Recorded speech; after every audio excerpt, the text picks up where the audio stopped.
Bonjour tout le monde, bienvenue dans un nouvel épisode du podcast L'argent vous parle, j'espère que vous allez bien. Aujourd'hui, on parle de finances, mais plus précisément l'univers des finances personnelles. On accueille avec nous Martin B, bonjour. Bonjour. Bonjour. C'est-tu ta première fois? Premier podcast? Podcast à vie, non. Mais avec non. toi, oui. Tu pas stressé, ça va bien. Ça va aller. Je vais te laisser te présenter si tu veux. C'est quoi ta carrière, ton parcours, puis qu'est-ce que t'aimes dans la vie? Passionné de finance. Tu le disais, Martin Bré, j'ai été 25 ans en gestion de patrimoine, principalement chez Desjardins. Mon parcours, j'ai un bac en finance, une maîtrise, un MBA en spécialisé en services financiers. 25 ans, 20 ans en pratique directe à conseiller les clients. Dès le départ, j'ai comme vu que la planification financière était vraiment un atout. Fait que j'ai pas attendu. À l'époque, ça prenait 5 ans d'expérience pour pouvoir avoir le cours synthèse et devenir planificateur financier. Donc, j'ai cherché le certificat en planification financière pour aller plus vite puis l'avoir au bout de 2 ans au lieu d'attendre 5 ans. Comme je disais, 20 ans à conseiller des clients. J'avais ma pratique au sein de Desjardins comme conseiller en placement, gestionnaire de portefeuille. Puis il y a 5 ans, j'ai décidé que j'avais fait le tour et que je voulais contribuer d'une façon différente. Fait que j'ai joint le management de Desjardins pour changer les choses, avoir de l'impact sur les conseillers aussi, pas juste sur les clients. Et j'étais chef de la gestion privée, c'est-à-dire le service chez Desjardins qui s'occupe des clients les plus fortunés. Wow. Et jusqu'à dernièrement. Et là, je suis en train de regarder comment je vais redevenir un entrepreneur et contribuer, créer la valeur, là, soit par une structure, soit par les individus. Mais toujours passionné de finance. J'aime ça. Si je te ramène au début, cégep, université, est-ce que c'était ce que tu avais dans ta tête? Est-ce que c'était ça le chemin que tu voulais faire ou tu t'es ramassé là un peu par hasard? Non, ben moi, en fait, je viens d'une famille d'entrepreneurs en construction, mais ma mère travaillait dans une banque. Fait que c'était pour être un des deux. J'étais soit pour être architecte ou en finance, mais juste que je me souviens de plus longtemps, c'était à peu près à 15 ans. Je prenais le salon de l'auto. Je regardais les autos que je voulais. Oh ouais. Mon père était, comme je disais, en construction. Fait qu'il y avait des listes de prix, des projets d'un entrepreneur. Fait que je regardais la maison que je voulais. Puis je calculais avec le livre d'hypothèque de ma mère comment ça me prenait de salaire pour avoir ça. Fait que c'est là que ça a commencé. Puis j'avais un oncle qui était un peu dans le domaine. Fait que je dirais 15-16 ans, je savais déjà que c'est vers ça. Puis je voulais travailler en habit. Est-ce que tu viens d'un milieu où est-ce que vous parliez beaucoup de finances? Est-ce que c'était beaucoup abordé à la maison? Ben, c'était pas caché. Je veux dire, tu sais, mes parents parlaient au souper de ce qui allait bien dans le business, moins bien. Ils parlaient pas nécessairement de combien il y avait dans leur compte de banque, là, mais j'étais pas tabou. Mais c'était pas non plus... J'ai pas eu une éducation financière, mais je pense que j'ai eu un bon exemple. Là, où ce qu'on... Super. On a beaucoup d'étudiants du cégep qui regardent le podcast et qui se demandent peut-être c'est quoi un planificateur financier. Est-ce que tu as une définition pour nous? C'est quoi? Qu'est-ce que ça fait? Bien, planificateur financier, c'est un titre qui est reconnu, là, qui est enregistré, qui doit être donné par l'Institut de planification financière. Fait que ça, c'est une accréditation, c'est une spécialisation. Mais souvent, le métier, c'est prendre peut-être un pas de recul avant de planificateur financier. C'est tout le volet de la gestion de patrimoine. Au niveau du conseil, c'est souvent conseiller en placement. Gestionnaire de portefeuille, c'est quelqu'un qui est inscrit, qui peut faire de la gestion discrétionnaire dans les portefeuilles des clients. Conseiller en placement, mettez une licence aussi, le droit de conseiller les clients, principalement sur les placements. Puis un planificateur financier est quelqu'un qui va couvrir au-delà des placements tous les champs. Il y a 7 champs de planification financière qui va couvrir aussi la fiscalité successorale, pas juste placement. C'est comme un peu le médecin généraliste de tu touches un peu à tout dans le domaine de la finance. Exactement. Axé vraiment sur le relationnel parce que c'est ça. Là. Est-ce que tu dirais que le relationnel, c'est comme la plus grande force à avoir pour être un bon planificateur financier? Bien, il faut les deux. Ça prend une bonne base en finance, ça prend une base en finance personnelle. Puis je pense que c'est ça la différence entre la planification financière et un bac en finance pure. Tu apprends à choisir des placements, tu apprends à compter, à évaluer, mais la planification financière vient te donner les autres champs de compétences pour aider les clients. Relationnel, puis moi, je te dirais la psychologie aussi. Ah ouais. Ben, je veux dire, t'as beau être super compétent, c'est capable de l'exprimer, de comprendre les clients, de les amener à prendre des décisions, ça va être difficile. Là. C'est vrai. Je le sais que dans le monde où est-ce qu'on vit en ce moment, les frais de transaction se sont fait enlever, dans le sens c'est plus facile pour quelqu'un, n'importe qui, d'investir en ligne sur une plateforme de courtage. Pourquoi choisir un conseiller ou un planificateur financier pour ses placements alors que tu pourrais aller investir par toi-même sur un ETF, par exemple? Les deux, c'est bon. Hein? Je vais expliquer la différence, mais c'est pas parce qu'il y en a un qui est pas bon. Mais c'est sûr que si c'est juste pour choisir un ETF, maintenant, il y a tellement d'informations, l'acheter directement, c'est pas un problème. Pourquoi les gens vont faire affaire avec un conseiller? C'est beaucoup un peu comme un coaching. Tu peux courir, c'est pas le coach qui court à ta place, c'est toi qui cours, mais le coach va t'amener à te surpasser, à t'amener la direction, à t'expliquer, à te rassurer quand ça va mal, à te donner des trucs. Ouais. C'est ce qu'un conseiller va faire. Mais c'est pour ça que je pense que c'est important. Toutes les autres facettes, le placement, c'est un élément. Fait que souvent, le conseil en placement ou gestion de portefeuille, le planificateur financier ne va pas se distinguer au niveau du placement. C'est un gros morceau, mais ça va être comment il va t'accompagner dans les autres sphères autour. Est-ce que tu ne dirais pas non plus que le placement, c'est comme la partie la plus importante peut-être? Ou c'est pour ça que les clients viennent te voir parce qu'au bout de la ligne, ils veulent faire de l'argent avec leur argent? Là? Bien, important dans le sens que je veux dire... Toute cette planification-là vient d'arriver avec un capital à la fin. Là. Fait que oui, mais je pense que c'est plus une déformation. C'est-à-dire que l'industrie est basée sur une rémunération sur les placements. Fait que tu dis, OK, tu as du placement, je peux te conseiller et te facturer là-dessus. C'est sûr qu'il y en a des autonomes qui peuvent facturer à l'heure ou à forfait, là, mais je pense que c'est pour ça qu'on dit placement. Fait que, oui, ça commence avec du placement, mais je pense que la valeur du conseil est beaucoup autour des autres éléments de la planification financière. Combien de temps on garde une clientèle? Les clients du jour 1 au jour... combien de temps, normalement? Ben, à vie, là, je veux dire, si tu les sers bien puis les clients sont contents, ils vont rester jusqu'à temps que tu prennes ta retraite. Là. C'est vraiment beau, ça. Puis tu les accompagnes à travers ces différentes étapes-là de leur vie, tout ce qui est... Ben, à la fin, c'est la succession, on s'entend. Mais ça m'apporte à une question. Puis là, je me devance, là. Mais la fameuse assurance-vie, puis là, ça vient de me popper, mais... C'est quand le bon moment pour acheter une assurance-vie? On est vite dans le sujet. Je vais revenir par après, mais ça vient de me... Quand on parle de planifier tout ça... L'assurance, c'est un des volets, des 7 volets que je parlais, la protection. Puis là, tu parles d'assurance-vie, j'imagine? Parce que c'était de l'assurance de... Moi, c'est vraiment l'assurance-vie. L'assurance invalidité, tu as l'assurance vie, mais l'assurance vie, en fait, il y a 3 raisons d'acheter une assurance vie. Là. Il y a la première qui est remplacer des revenus. T'sais, on va assurer une capacité de générer des revenus. On a des dettes, on part souvent dans une famille. Un part, ben, l'autre doit être capable de payer l'hypothèque, doit être capable d'élever les enfants. Fait que ça, c'est le premier besoin qu'on parle, c'est souvent mère et père de famille. Puis je pense que tu fais référence à l'acheter tout de suite ou pas. Fait que c'est si ça, t'es pas rendu là, je pense que ça presse pas. Fait que ça, c'est le premier besoin. Si on n'a pas de dette, on n'a pas d'enfant, personne n'attend après notre revenu pour rester après. Ça presse pas, mais ça, c'est le premier besoin. Le deuxième besoin, c'est on est en affaires, on est 2 associés, bien, on veut protéger la moitié de la business qu'on n'a pas. Là. C'est-à-dire que la personne qui part veut pas... qui part, il s'en fout un peu, mais la personne qui reste veut pas nécessairement gérer son entreprise avec la famille et les héritiers. Fait qu'on va prendre une assurance pour racheter la part de l'associé. Puis le troisième besoin, ce qu'on appelle, c'est la création de richesse. C'est là, on sait qu'on va en avoir assez d'argent à la retraite, puis on commence à penser comment est-ce qu'on va transmettre notre argent à la prochaine génération. Puis là, ça devient comme un placement. Mm-hmm. Puis pourquoi c'est rentable? C'est que c'est pas taxable de l'assurance. Fait que des fois, ça peut être une façon de bonifier sa succession. Mais là, on est pas mal plus c'est une bonne question, parce que moi, c'est vraiment quelque chose qui me... Je me dis toujours... Plus que j'attends avant... Parce que je le sais que plus tu la prends jeune, moins c'est cher au long terme, etc. C'était quelque chose que... Bien, c'est ton premier besoin, là, ça va être du temporaire. Là. Fait que oui, c'est plus cher à tous les 10 ans, mais vois l'argent que tu mets là-dedans, que tu n'as pas placé, le rendement que tu n'as pas, je me stresserais pas trop avec ça. On va revenir. Bon, tu as géré cette clientèle à travers ta carrière. Comment c'est de passer à travers une crise financière, exemple 2008 ou 2000 ou la pandémie avec un bassin de clients qui voient leur portefeuille fluctuer? Bien, j'ai passé à travers 3, mais je pense qu'avec le temps, tu apprends de ces crises-là, puis c'est peut-être un peu moins pire, mais chaque crise est nouvelle. Chaque crise, c'est la pandémie, on n'avait jamais vécu ça. Comme conseiller, ça l'use quand même, mais c'est gratifiant dans le sens que c'est là que tu vois la différence entre un bon puis un conseiller moyen. Je dirais que c'est comme un peu dans l'immobilier.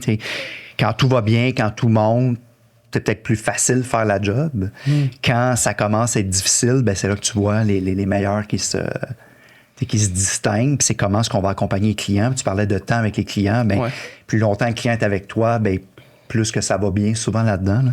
Tu demandais ce que ça prenait à part la finance. Je te parlais de psychologie. C'est là que la psychologie, moi j'ai toujours dit dans ce travail-là, il y a plus que 50% du travail, c'est la psychologie. Là, de comprendre tes clients, de les amener à poser les bons gestes.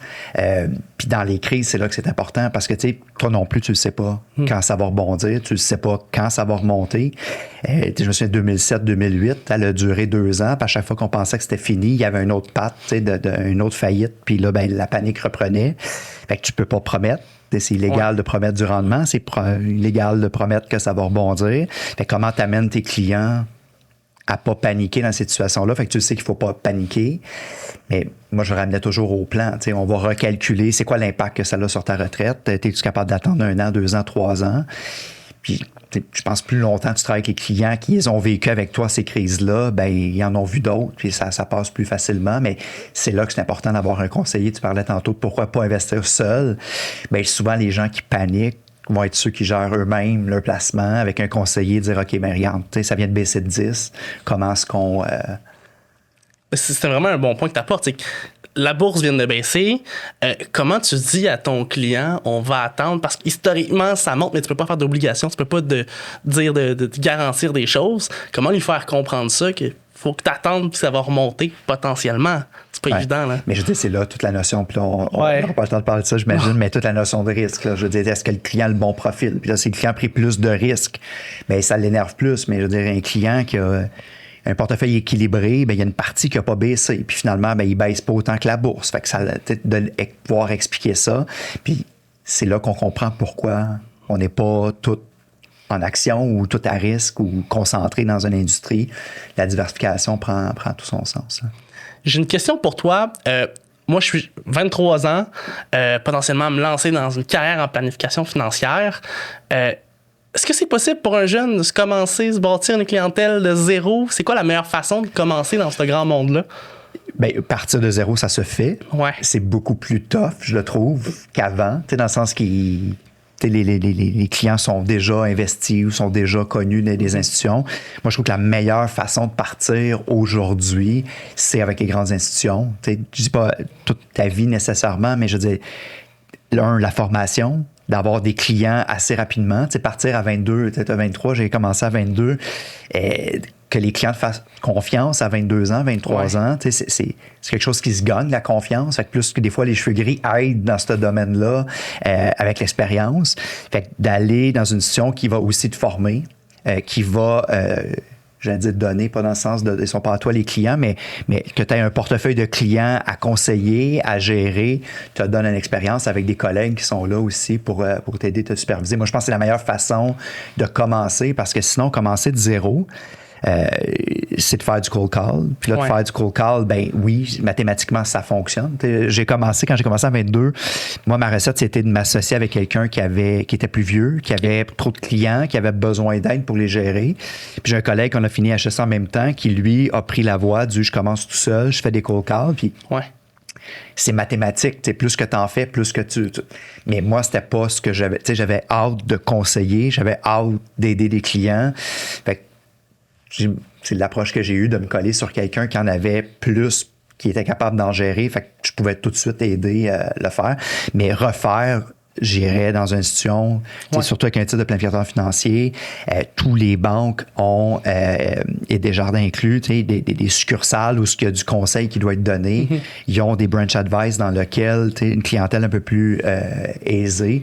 Je pense que c'est la meilleure façon de faire ces classes. Ça m'aide. Merci.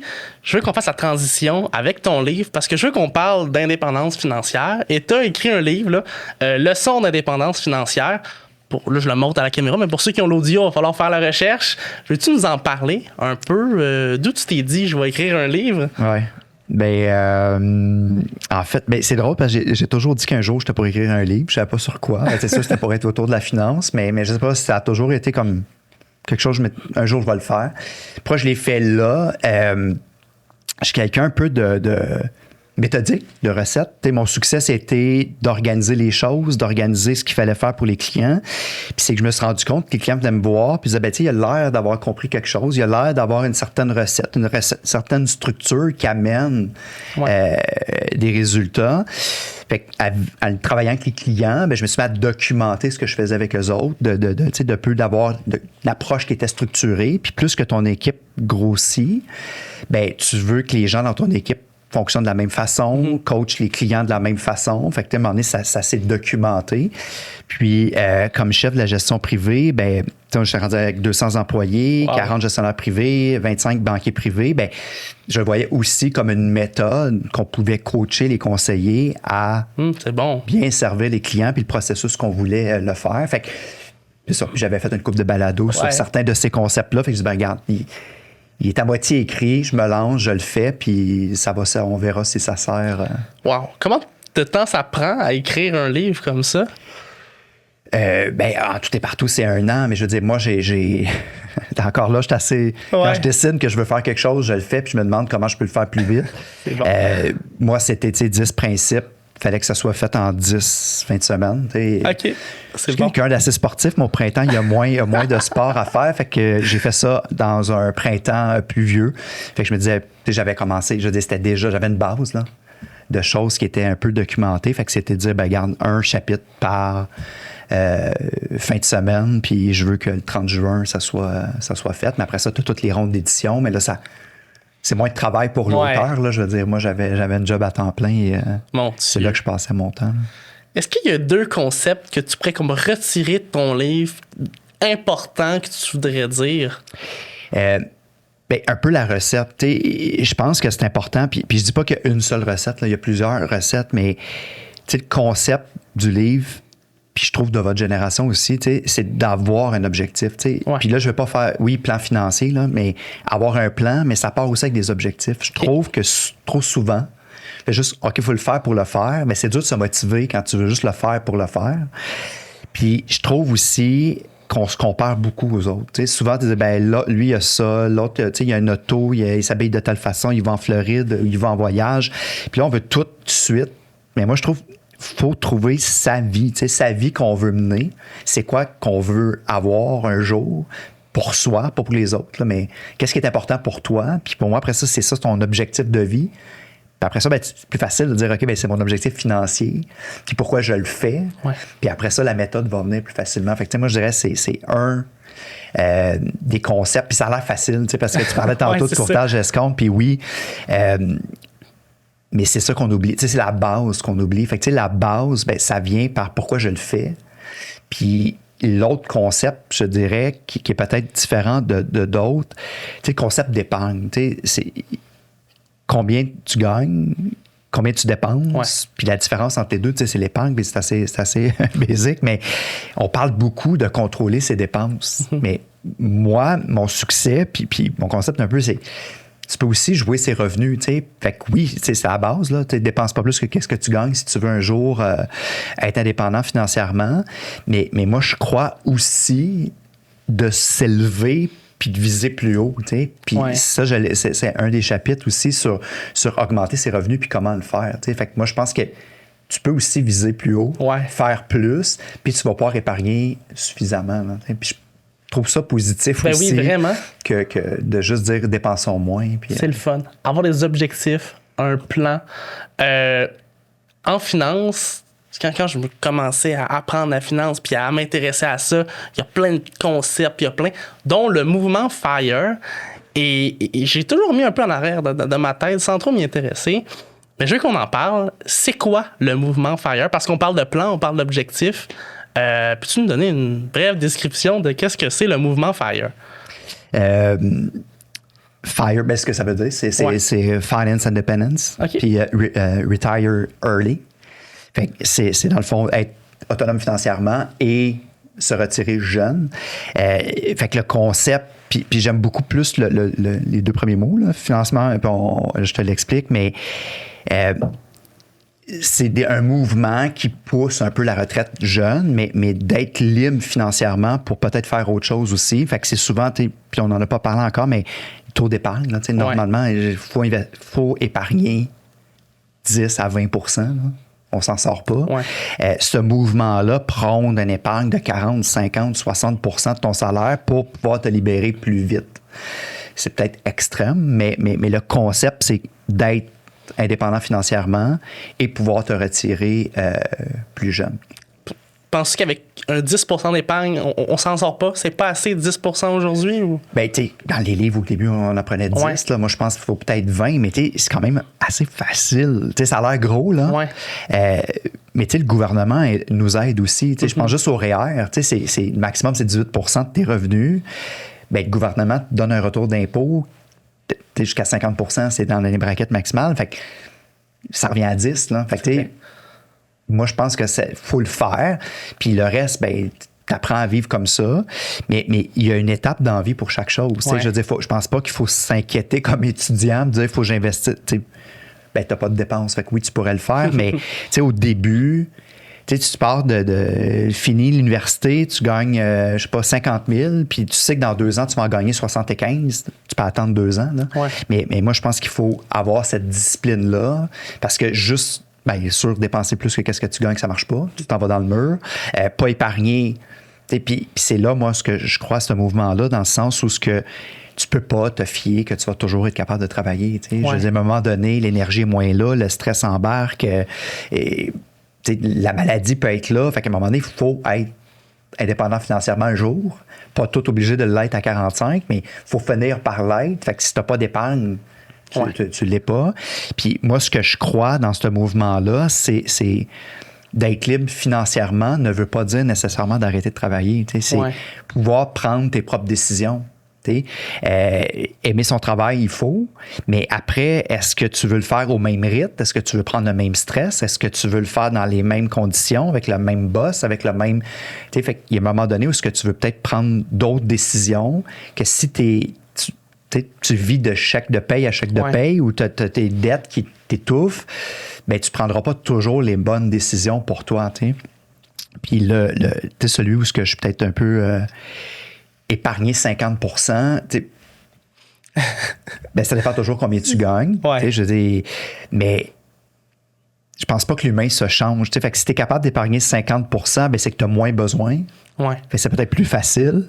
Mais moi, je crois pas à se priver pour un jour avoir du bonheur. Je pense que le bonheur doit être tout au long du processus. Là, et non de dire, la retraite, c'est pas une date, une fin, une trace dans le sable où ce qu'on dit, ben, c'est fini, puis après, ben, je travaille avant, puis je travaille après. Je travaille plus après. Fait que le concept, c'est soyons libres de prendre les décisions qu'on veut prendre, puis faire ce qu'on veut faire. Puis ça veut pas dire pas travailler. Moi je prends mon exemple, ça m'est arrivé à 40, 43, que j'étais libre financièrement.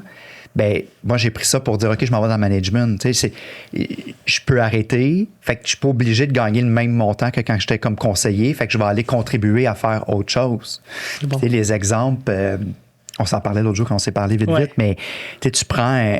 parce que je pense que c'est ça qui est des fois peut-être perçu péjorativement pour ce mouvement-là, parce que si dans la société, tout le monde arrêtait de travailler à 45 ans... C'est sûr, hein? Ça reste pas sûr que pour la productivité, pas sûr pour le partage de connaissances, c'est la meilleure chose, mais moi, je pense pas que c'est d'arrêter nécessairement. C'est peut-être de faire les choses différemment, de vivre d'une passion, de travailler moins d'heures, de prendre des choses qui sont peut-être moins payantes pour redonner à la société. Et puis, l'exemple qu'on donnait l'autre jour, un Elon Musk qui a vendu PayPal quand il avait 31 ans, ben, il n'est pas parti jouer au golf. Il a parti 2 autres sociétés, Tesla puis SpaceX. Ben, s'il n'y avait pas eu cette indépendance-là à 30 ans, ben, il n'aurait pas pu faire de quoi qui était aussi audacieux à ce moment-là. Puis un autre exemple, puis je pense que les gens travaillent aussi plus longtemps, mais il ne faut pas que ça soit parce que tu es obligé. Jean-Guy Desjardins, qui est un de mes idoles financiers, il avait 54, 55 ans quand il a vendu Talvez, ben, il pouvait arrêter. Mais il a décidé qu'il repartait une firme qui est fière aujourd'hui, qui est encore plus grosse, puis il est parti à 55 ans. Bon. Fait je pense qu'il faut être indépendant financièrement. Il ne faut pas attendre après le gouvernement, il ne faut pas attendre après les autres. À un moment donné, faut choisir ce qu'on veut faire et être maître de sa destinée. Est-ce que ça veut dire de se bercer?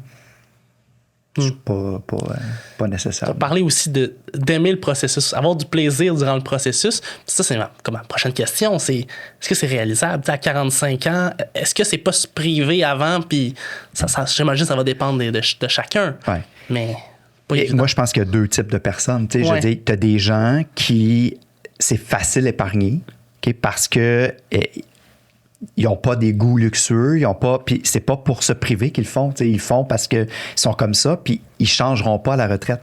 Ils se mettront pas à dire money is no object, puis go, je dépense. Ils vont. Fait que je pense pas que tu changes fondamentalement de ce sens-là. Je pense qu'il y a une base qu'il faut juste. Si tu ne l'avais pas, cet argent-là, tu ne dépenserais pas. Fait que, dans le sens qu'il y a une partie d'épargne que tu dois faire. Puis c'est là que je disais les lacunes d'un principe comme ça de FIRE, c'est épargner 50% puis te priver. Moi, c'est pas. Je pense que si tu épargnes 20%, le reste va faire son œuvre. Puis c'est là où mon concept, tu peux peut-être augmenter tes revenus, puis faire plus d'argent qui va faire que tu vas amasser quelque chose, que ce soit par l'immobilier, par partir une entreprise. Les vraies fortunes sont là qui se créent. T'sais. J'aime aussi ta définition de prendre la retraite. C'est quoi une retraite? T'sais? Pour moi, la retraite, c'est OK, t'es essoufflé, t'as travaillé toute ta vie, là je me repose, je fais plus rien. Mais toi, c'est différent. Toi, c'est plus partir de nouveaux projets. Là. Ben, moi, je suis un gars de projet. J'aime ça, c'est bon. Mais si on prend la population en général, on vient d'une province, d'un pays, le travail physique, les agriculteurs, tu peux pas travailler physiquement à 70 ans. Fait qu'à un moment donné, eux, ils arrêtaient parce qu'ils étaient épuisés. Fait que c'est un peu ça le concept de retraite qu'on a, mais quelqu'un qui travaille intellectuellement, qui travaille dans un bureau, t'es pas. C'est pas le physique qui va t'empêcher de continuer de travailler, mais est-ce que ta capacité à prendre du stress est la même à 60, à 70, à 80? Je pense pas. Mais quand tu travailles par passion puis que tu le fais pas de façon obligée, on envoie des gens à travailler encore à 70, 75, puis moi, je trouve ça beau. Mais est-ce que tu as l'énergie pour le faire? Est-ce que tu as la capacité à prendre le stress? Ça dépend aussi de ta personnalité. Mais moi, je pense que là, il y a projet, là, puis partir une business, c'est un. Mais d'autres projets, souvent, les gens, tout le bénévolat, tous les organismes de charité, qui sont les bénévoles souvent dans ces gens-là? C'est qui va redonner des fois dans les écoles, dans les choses. Il y a plusieurs façons de s'occuper, là, Puis je pense que les gens continuent de créer de la valeur, même s'ils sont à la retraite. Là. Mais t'en as d'autres qui sont... Je prends l'exemple de mon père, puis moi, c'est une déformation où pour moi, il fallait que je sois autonome financièrement à 50 ans, parce que j'ai vu mon père arrêter de travailler à 50 ans. C'est une cause de maladie, puis il est correct aujourd'hui, mais une chance qu'il avait été prudent. Mais lui, c'est peut-être l'exemple c'était comme, non, moi, je suis juste plus capable, j'arrête. Mais t'en as d'autres qui juste dire, je le fais à un autre rythme. Pas obligé d'être dans un meeting Teams de 8 heures à 6 heures. Je fais un autre rythme, mais je continue à... Fait que moi, je pense que c'est ça la nouvelle réalité. C'est pas une date qui finit, c'est une continuation, c'est un processus, peut-être à un rythme différent. Être indépendant financièrement aujourd'hui, pour un jeune, c'est-tu plus difficile à atteindre quand on voit les prix des maisons ou... le coût de la vie, mais je veux dire, l'inflation... Tout va ensemble. Là, je veux dire, les salaires, vous n'avez pas les mêmes qu'on avait à l'époque. Je pense que ce que tu touches, c'est l'accès à propriété est peut-être plus difficile. Mais d'être autonome financièrement, je pense pas que c'est plus difficile que ça l'était. Parce qu'il y a une règle du pouce pour dire OK, je suis indépendant financièrement? C'est-tu tout combler ses dettes? Non, c'est de plus être obligé d'avoir un revenu d'emploi pour pouvoir travailler. Il y a la règle du 4 %, puis je veux dire, elle peut être contestée aussi, là, mais Trinity University a fait une étude, puis c'est une étude américaine. Là, mais moi, j'aime l'utiliser juste pour imager, là, mais ça dit, la règle du 4 %, c'est que si tu as besoin de 40 000 de dépenses, ça te prend 1 million pour être indépendant financièrement. Si tu as besoin de 100 000, ben, ça te prend 4 millions. J'aime ça. Mais tu sais, ça tient pas compte de la fiscalité canadienne, ça tient pas compte de d'autres revenus, mais je veux dire, ça donne... c'est pas juste de pas avoir de dette on commence à souffler, mais c'est d'être capable d'avoir de ces placements ou de d'autres sources de revenus, les revenus pour combler nos besoins pour arrêter. Mais ça change aussi dans l'âge. Tu sais, l'étude disait, tu sais, c'est que si tu retires 4 d'un portefeuille pendant 30 ans, même avec l'inflation, tu n'en manqueras pas. Mais si tu arrêtes à 70 ans, puis tu arrêtes à 45, ça ne prend pas le même montant. Tu sais, je veux dire, à 65, tu peux te permettre de commencer à toucher à ton capital, ce que tu ne peux pas faire à 45. J'aime ça. Je veux profiter que tu sois là pour te poser plein de questions, parce que j'ai plein de questions qui m'intéressent. La première, moi, je suis un fan de bourse. J'ai peut-être plus délaissé le côté immobilier, mais c'est quoi qui est le meilleur en 2026? Là? Immobilier, bourse, lequel que tu préférerais? Là? Je vais dire les deux. Les deux? C'est deux de mes passions en passant, fait que j'ai pas de parti pris, mais je pense qu'il faut commencer par la bourse. Là. Puis quand tu dis bourse, il faut faire attention par l'investissement liquide, là, parce qu'il n'y a pas juste la bourse, il y a aussi les placements qui sont sécuritaires, mais à ton âge, on va parler plus peut-être de bourse. Pourquoi? C'est que, surtout sur les salariés, là, le gouvernement nous aide. Fait que l'immobilier, tu peux pas mettre ça dans ton REER. Oui, il y a des fonds immobiliers, il y a des REITs, tout ça, mais ce que je fais référence, c'est de t'acheter un immeuble ou investir. Maximiser, c'est des apps que vous avez pour vous aider à acheter une maison, ce que tu peux mettre 8 000 par année, qui est déductible d'impôts. Ça veut dire que ça te coûte pratiquement juste 4 000. Tu peux pas acheter un immeuble avec ça. Fait que tu vas pouvoir éventuellement acheter un immeuble, mais ça commence par la bourse. Maximiser ton REER, les CELI, c'est des placements qui sont liquides. C'est plus facile à investir dans des indices à la bourse, dans des placements sécuritaires. Puis pour moi, l'immobilier, un jour, tu vas vouloir un condo, tu vas vouloir une maison, ça en est déjà. Puis c'est une autre gamme d'investissements. L'immobilier, c'est de l'effet de levier. Je veux dire, l'immobilier, le rendement de l'immobilier, normalement, c'est l'inflation. Fait que si on a une inflation 2, 2,5, 3, le marché immobilier devrait... C'est sûr qu'on a eu du rattrapage dans les dernières années, puis on a eu des pics d'inflation. Là. Et si tu regardes historiquement, le marché immobilier va monter l'équivalent de l'inflation. Pourquoi qu'on a vu plein de fortunes se faire avec l'immobilier? C'est l'effet de levier. C'est que j'emprunte pour acheter un immeuble qui va monter de 2-3 %. Puis là, tu fais ton rendement sur l'équité qui est beaucoup plus petite que... Mais c'est un autre, on pourrait en faire un podcast juste sur l'immobilier. Mais moi, je dirais qu'il faut commencer par ce qu'on peut faire liquide, puis après... mais je pense que c'est deux façons de s'accumuler un patrimoine. Acheter une maison ou louer? Est-ce que les coûts sont vraiment différents? Sur le long terme, qu'est-ce qui est le mieux? Je vais te faire une réponse longue. Et là, c'est toute chose étant égale. Là, dans le sens que tu prends un logement qui est au bon prix. Parce que c'est sûr que si tu prends un logement qui n'a pas d'allure, puis tu prends une maison qui n'a pas d'allure, mais prenons le même bien qui est bien pricé, j'ai le choix de le louer ou de l'acheter. Il y a des études qui ont été faites que de dire, si tu loues à long terme, tu n'as pas les taxes, tu as moins peut-être de frais qui fait que si tu places la différence entre le coût que tu aurais de l'avoir acheté et le logement, tu vas avoir plus d'argent à la fin. Ceci dit, est-ce que tu vas le faire? Fait que moi, l'école où j'ai vu aussi que c'était une façon de s'accumuler. Fait que c'est une dépense. Fait qu'il ne faut pas se faire à croire que c'est d'acheter une maison qu'on va se mettre riche avec ça, mais quand tu regardes le coût d'une maison versus le loyer, la partie de l'hypothèque que tu payes, tu as une partie d'épargne là-dedans. C'est vrai. Après ça, tu as la plus-value du 2-3 % qu'on parlait, mais souvent, les gens ne l'auraient pas fait. Ils auraient dépensé la différence entre le loyer et les coûts de la maison. Fait que c'est une façon un peu de, on parlait tantôt du 20 %, mais de dire, regarde, je la paye mon hypothèque, puis je dépense peut-être moins sur des restaurants pendant ce temps-là, puis je me ramasse quelque chose à la fin. Fait que je pense que c'était pour beaucoup de Québécois, Canadiens, une façon de se bâtir un capital, mais c'est plus un lifestyle qu'un investissement. J'ai 23 ans. C'est quoi les potentielles erreurs que je vais potentiellement faire dans ma vingtaine qui sont cruciales pour pas que je fasse, là? Je dirais, on en a parlé tantôt, mais dépenser plus que ce que tu gagnes. Les paiements différés, n'a jamais touché à ça. Okay.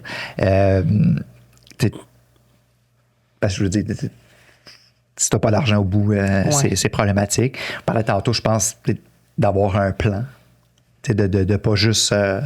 Puis, là, on parle de 23 ans, là, et je pense se comparer. On en parlait tantôt.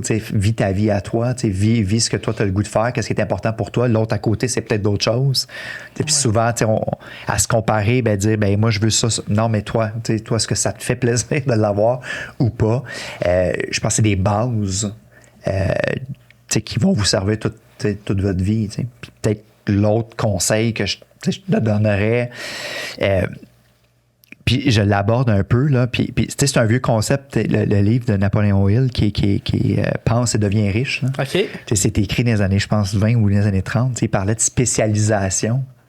C'était peut-être plus des métiers industriels à l'époque, mais cette spécialisation-là, puis un prof d'économie au cégep m'avait marqué quand il expliquait le concept de rareté en économie. Ils avaient dit, soyez rare aussi. Fait que moi, je vous dirais...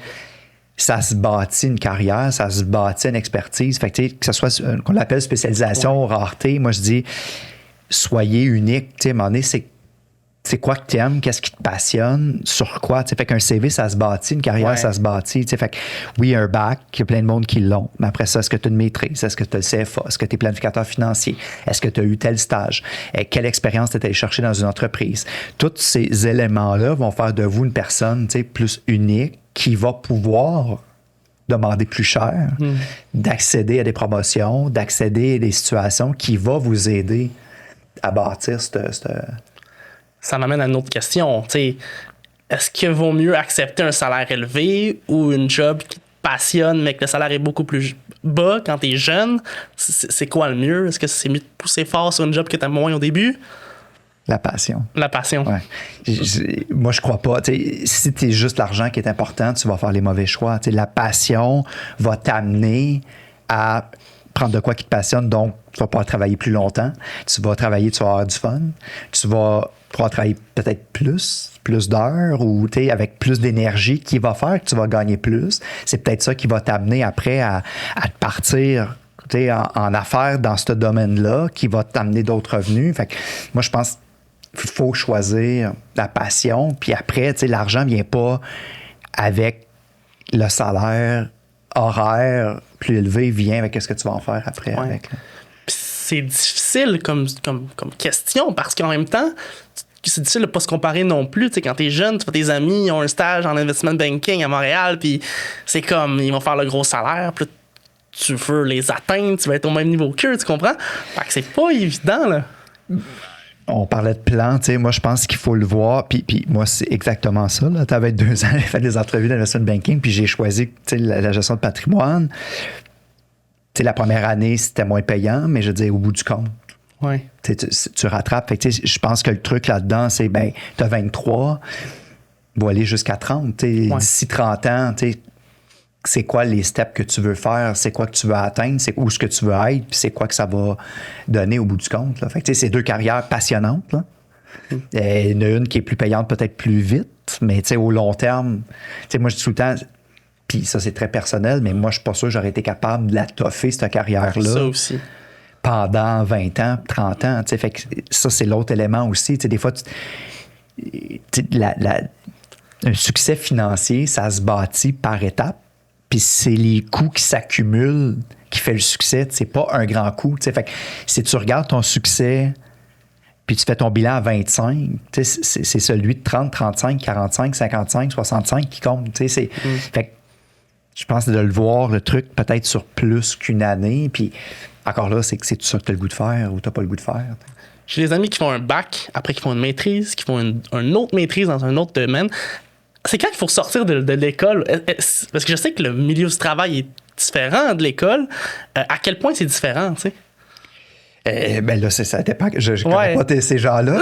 Est-ce qu'il y en a qui aiment étudier, qui aiment apprendre toute leur vie, là, mais moi, je pense que c'est excitant de travailler aussi. Là. Je veux dire, moi, je suis quelqu'un qui aime apprendre, mais je continue à lire des livres, je prends de la formation continue, je prends des cours, mais à un moment donné, tu as le goût de mettre ça à exécution. Là, fait que je ne connais pas ces gens-là, mais je pense qu'à un moment donné, il faut aller tester ces connaissances-là.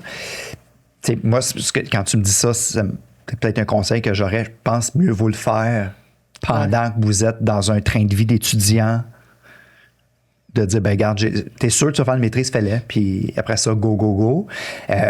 Moi, je suis retourné après l'affaire. J'ai trouvé ça tough. Ouais. Mais tu sais, c'est deux concepts. Je veux dire, tu sais, un MBA, t'es souvent mieux d'avoir une certaine expérience pour le faire parce que, tu sais, dans les études de cas, dans les gens que tu rencontres, les contacts, tu sais, moi, j'ai eu un associé que j'ai rencontré dans MBA, j'ai eu un boss que j'ai rencontré dans MBA. Bon, tu sais, fait que tu rencontres des gens. Mais le stress que ça m'a donné de dire, OK, ben là, je ne l'ai pas encore ma maîtrise, puis là, j'ai commencé à travailler, puis là, j'ai des enfants, puis là, t'es sûr que tu vas en faire, fais-les. Puis après ça, tu rentres dans le marché du travail, puis fonce. Mais je pense que les deux, mais à un moment donné, il faut aller monétiser ces études-là. C'est sûr, pas le choix. Une carte de crédit, est-ce que c'est si bon que ça? Ou on aurait pu prendre la carte de débit? Ou qu'est-ce qui est le mieux? Je pense que l'important, c'est de la payer à tous les mois. C'est ça. Il n'y a pas de mieux, pas mieux. Je veux dire, carte de crédit, c'est pas fait pour. C'est pas du crédit. Tu sais, on devrait enlever le crédit du. Ouais. Tu veux pas avoir de crédit dans une carte de crédit.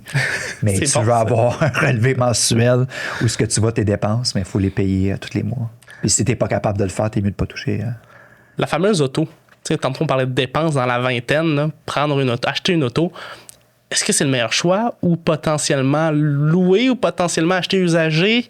Qu'est-ce qui est le mieux, mettons, sur le long terme? Je suis pas un spécialiste d'auto. Non. Je suis pas un bon élève du côté des autos, mais ça dépend de toutes les situations. Ouais. Je veux dire, si tu es au centre-ville puis tu peux prendre les transports en commun, ben ça presse pas. Je veux dire, ça, c'est clair que là, tu sais, j'étais un peu plus mitigé sur immobilier, là, tu sais, acheter ou louer. Sur une auto, clairement, c'est une dépense. Je veux dire, tu sais, fait que si t'en as pas besoin, t'en prends pas, mais à un moment donné, ça devient une nécessité pour te déplacer.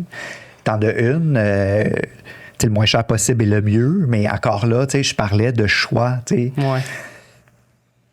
Tu sais, si c'est ça qui te fait triper les autos, tu sais, mais je veux dire, c'est juste d'essayer de pas aimer tout. Ouais, c'est mais c'est sûr qu'une auto, c'est une dépense. Je veux dire. Puis louer, acheter, ça dépend de toutes les situations. C'est je veux dire, c'est quoi les taux, c'est quoi les conditions? Peux-tu la déduire, pas la déduire? T'es-tu dans une entreprise, t'es personnel? C'est vrai, parce que ça à voir aussi. Ouais, c'est vrai. Il faut évaluer ça, mais c'est sûr qu'une auto, c'est une dépense. Pour finir, est-ce que tu as un conseil à donner à quelqu'un qui nous écoute aujourd'hui, un étudiant, sur sa vie financière ou c'est large, là. As-tu un conseil à donner? Ben, vois grand. Moi, je suis quelqu'un qui. Je vous souhaite d'être optimiste parce que je trouve qu'il y a plein de belles choses. Je veux dire, même si ça va pas tout le temps bien dans le monde, je veux dire, je trouve qu'on a quand même un transfert de richesse qui va, dans ce domaine-là, il y a un transfert de richesse incroyable qui s'en vient, des générations avant nous qui ont aussi accumulé. L'assurance, on en parlait tantôt. Fait que moi, soyez optimistes dans cette profession-là, soyez... quand je parlais tantôt que j'aime autant augmenter les revenus que contrôler les dépenses, soyez confiants en cet avenir-là, spécialisez-vous, ayez confiance dans ce que vous allez faire. Puis, comme on disait tantôt, moi, ayez des objectifs qui sont propres à vous, mettez ça en application, puis c'est le temps et c'est la répétition qui va faire que vous allez réussir. Un gros merci. Puis bon succès dans ton futur, dans tes futurs projets. Merci de l'invitation, Philippe.